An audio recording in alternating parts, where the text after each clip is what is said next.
أكلتنا النهاردة شهية ولذيذة ومعظمنا بيحبها وتشرفنا في أي عزومة. معانا دايما على سفرتنا وفي الأعياد وفي المناسبات السعيدة وكل المواسم البط ملك العزومات. يلا مع بعض نعمل أجمل وأطعم بط أسهل وأسرع طريقة وصنف يشرفك على سفرتك.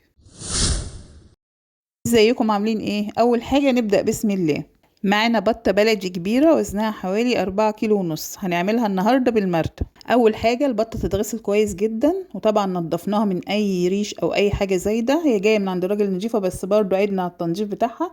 اتغسلت كويس جدا وبعد كده نقعناها في محلول الملح. محلول الملح ده عبارة عن 2 لتر مية، عليهم مج خل، عليهم نص كوباية سكر، عليهم معلقتين ملح، عليهم فلفل اسود صحيح، حبهان، ورق لورا، قرنفل، قشر ليمون، قشر برتقال. لازم المحلول يكون مغطي البطة كويس جدا.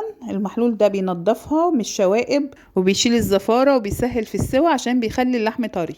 بعد كده بنصفيها كويس جدا وننشفها من بره وجوه كويس. نبدأ نتبلها. التتبيلة بتاعتي هتكون عبارة عن بصلتين كبار، طماطمتين، قرن فلفل شطة، توم، ونضيف عليهم ملح وفلفل وبابريكا وليمون وخل و3 معالق زيت. نضربهم في الكبة ناعم جدا وبعد كده نبتدي نتبل.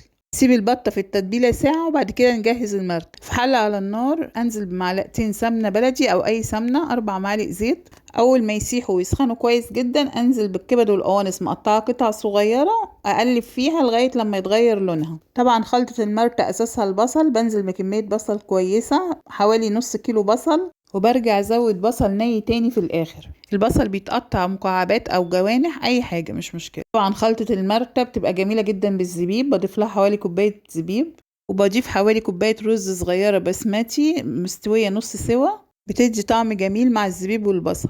اقلبهم كويس جدا وبعد كده انزل بالملح والفلفل والبهارات. طبعا انا مش هخلي الخلطة كتير على النار، هشيلها على طول لانها هتكمل سوا في البطة وهي بتتسلق وهي في الفرن، فمش محتاجة انها تستوي كتير. كده الخلطة جهزت، ابتدي انزلها في الطبق واسيبها لغاية لما تبرد. برجع اضيف لها نص كيلو بصل تاني مقطعاه جوانح بس ني، وجزر، واقلبهم كويس. ما ينفعش احشي البطة وهي الخلطة سخنة، لازم تكون برد، او اي طيور ما ينفعش تتحشي الا لما الخلطة تبقى باردة خالص. ابتدي احشي من عند الرقبة واملاها كويس قوي لغاية ما اتاكد ان ناحية الصدر اتميت كويس. بعد ما حشيت منطقة الرقبة كويس اقفلها بخلة الشيش تاووك. خلة الشيش تاووك بتبقى كويسة طويلة وبقدر اتحكم فيها. استخدمت الخلة الصغيرة ضعيفة وبتتكسر على طول. بعد كده هقصها بالمقص. ابتدي احشي بطن البطة. كمية الخلطة معايا كبيرة بس هملاها كلها، مش هيهمني الكمية لاني هخيطها كويس. طبعا لحم البطة طري معايا زي ما انتوا شايفين عشان سيبناه في المحلول تقريبا 4 ساعات، ده بيخلي اللحم طري، بيسهل علينا السوى المحلول وبيخلي اللحم لونه وردي. كمل الحشو للاخر ب3 يوسفي صغير بيدوها طعم جميل جدا جدا. بنعمله فتحات بالسكينة وبعد كده بنحشي بيه البط. ممكن تستبدليه بالبرتقان، كل مرة انا بحط برتقان، المرة دي جربت اليوسفي. البرتقان هخليه في التتبيلة الاخيرة للبط. هنا هستخدم الابرة والخيط لاني عايزة البطة مستوية كويس قوي، فهسيبها في السلق شوية وهسيبها في الفرن شوية، فالخلة هنا مش هتنفع في المنطقة دي، لما اخيطها بالابرة والخيط هيكون افضل.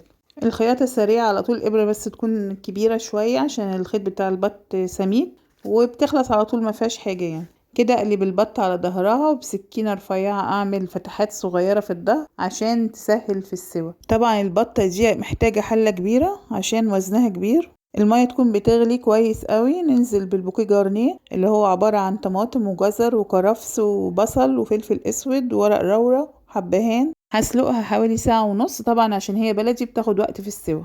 بعد كده بكمل سواها في الفرن، بزود لها شوربة وادخلها الفرن، اغطيها بالفويل وادخلها الفرن. بزودها شوربة بس، ممكن اضيف لها اضافات تانية بصل وطماطم وكده، بس انا عشان عاملة جنبها محشي هي مليانة خلطة من جوه فمش محتاجة ان انا اضيف لها اضافات. جهزت، ابتدي اتبلها بالتتبيلة واحطها تحت الشواية. التتبيلة دي عبارة عن كاتشب وعصير برتقان وعسل وملح وفلفل. عايزة اقول لكم ان البطة استوت جدا ومش مستحملة وفتحت من عند البطن، وده السوى اللي انا عايزاه. اهم حاجه انها محتفظه بالخلطه كلها بالكامل، مفيش حاجه نزلت منها. ريحتها تجنن، مستويه حلوه قوي. عملنا معاها محشي كرنب وكوسه محشيه وملوخيه. بصوا اللون جميل ازاي، طعمها هيجنن ولا الخلطه وطعمها. يلا اعملي اجمل بط باجمل طعم وزيني بيه سفرتك، ودايما سفرتك منوره باصناف شهيه ولذيذه، وتسلم ايدك. ودايما معايا ومنوراني في سفره شرقي. لو موجودين على الفيسبوك لايك وشير، ولو موجودين على اليوتيوب فعلوا الجرس وسبسكرايب للقناه عشان يوصل لكم كل جديد.